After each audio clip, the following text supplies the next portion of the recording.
We always thought Attila was a monster, a savage, a barbarian who wanted to destroy civilization. The DNA suggests something different. 1,500 years ago, the land dried up, the steppe turned against them, and the Huns had two choices: stay and starve, or march until they hit the walls of Rome. They didn't invade just because they wanted to. Climate data suggests they invaded because they had to. A changing environment that turned their homeland into a difficult place to survive. The DNA and the tree rings tell the same story. Here's what the science tells us. Between 420 and 450 CE, during Attila's reign, the Great Hungarian Plain experienced a tumultuous climate. Times of drought hit the region hard.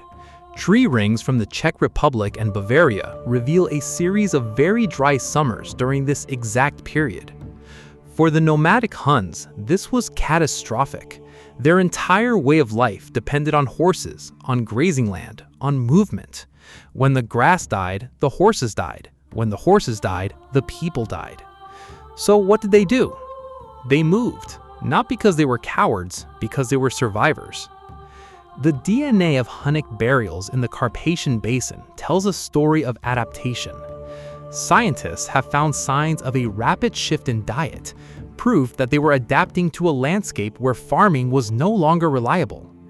If resource scarcity became too extreme, settled populations may have been forced to move, diversify their subsistence practices, and switch between farming and mobile animal herding, explained Suzanne Hackenbeck. These could have been important insurance strategies during a climatic downturn.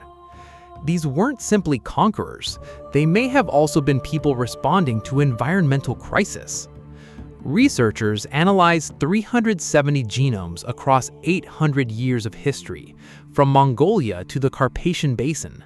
They found that most of the Huns who reached Europe were of predominantly local European descent. Only a tiny minority carried direct East Asian ancestry.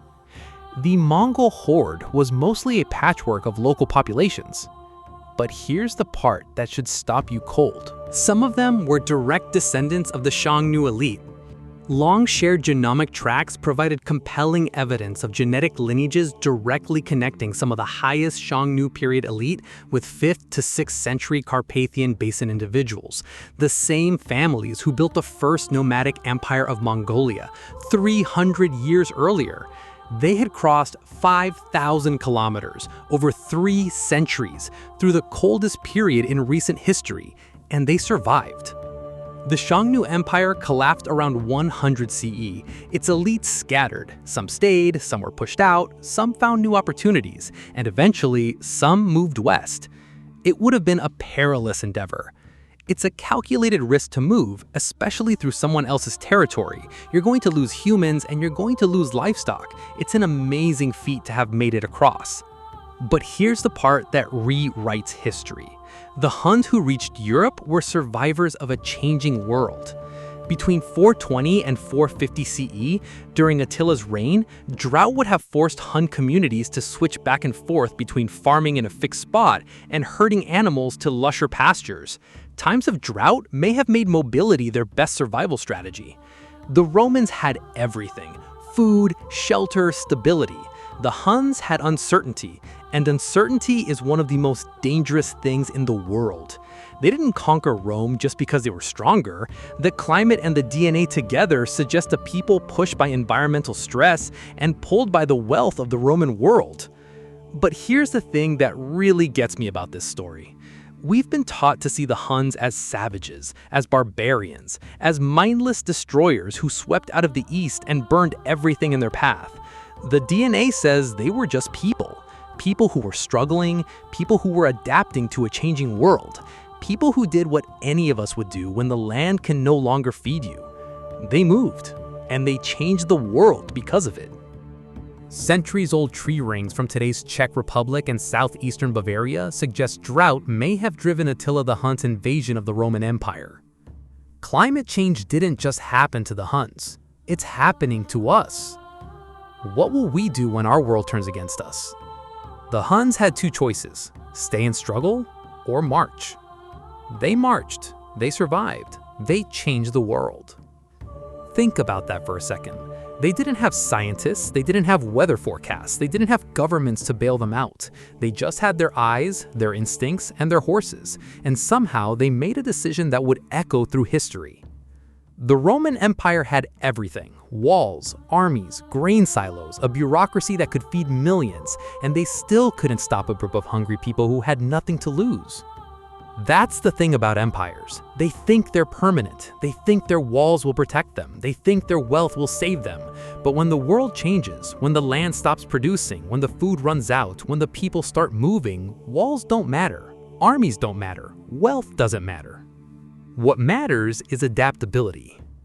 The Huns were adaptable. They could farm, they could herd, they could fight, they could trade, they could move, they could survive in ways the Romans couldn't even imagine. The Romans were rigid, stuck in their ways, dependent on a system that required everything to work perfectly. When the climate turned against them, their system broke. The Hun system? It was designed for uncertainty, for movement, for change. And that's why they won.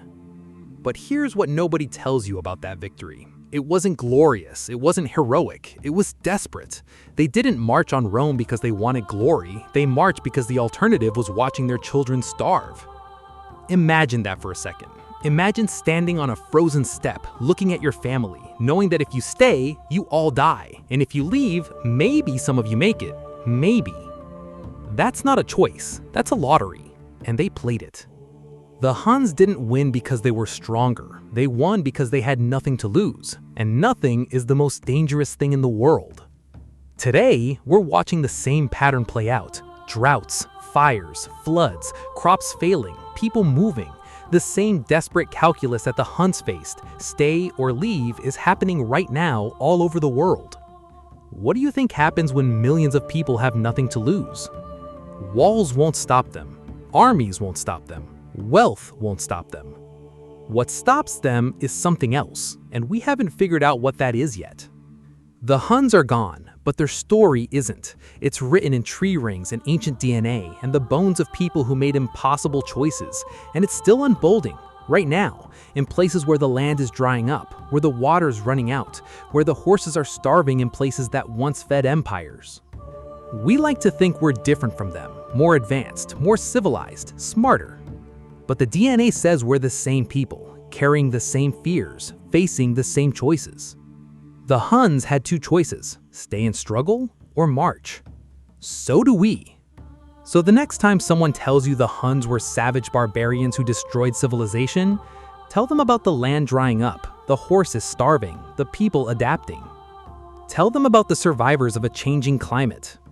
They didn't destroy Rome just because they wanted to. The evidence suggests they may have had no other choice. If stories like this get under your skin, climate shaping history in ways we never expected, stay close. Science keeps doing exactly this. Every few years we figure out who we really are, and it's never what we expected. The Huns had no choice, but you do. What will you do when the world turns against you?